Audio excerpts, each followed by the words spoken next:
नमस्कार, आवाज इंडिया में आप सभी का स्वागत है। मैं हूं सीमा।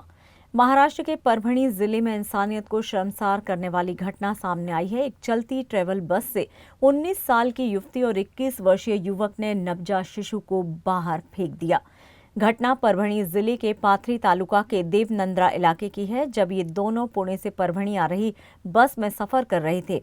बताया जा रहा है कि दोनों के बीच अंतर्जातीय प्रेम संबंध था और शिशु उसी रिश्ते का परिणाम था। इस खौफनाक हरकत के बाद बस में सफर कर रही एक महिला यात्री ने फौरन पुलिस को सूचना दी। पुलिस ने तुरंत हरकत में आते हुए बस को रोका और दोनों को परभणी में हिरासत में ले लिया। युवती को इलाज के लिए सरकारी अस्पताल में भर्ती कराया गया है और युवक से पूछताछ की जा रही है। फिलहाल पुलिस ने मामला दर्ज कर जांच शुरू कर दी है। काल दिनांक 15 जुलै 2025 रोजी पाथरी ते सेलू या रोडवर सकाळी 6:30 वाजताच्या सुमारास एका ट्रॅव्हलमधून एक नवजात अर्भक फेकल्याची घटना उघडकीस आली।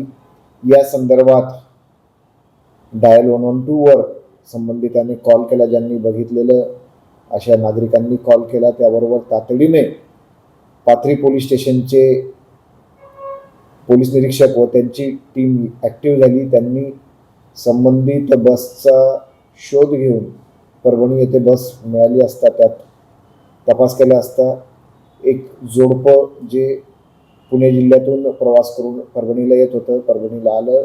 त्या जोडप्याकडे विचारपूस केली असता त्याची प्रसूती त्या महिलेची बसमध्ये झाल्याचं आढळलं आणि त्यांनी बालक हे मृत जन्माला आलं म्हणून त्याला घाबरून आम्ही फेकून दिलं असा त्यांच्याकडून माहिती मिळाल्याने योग्य कलमान्वये गुन्हा दाखल करण्यात आलेला आहे आणि सदर महिला हिला तातडीने जिल्हा सामान्य रुग्णालयात उपचारासाठी दाखल करण्यात आले आहे। तिच्यावर उपचार चालू आहेत।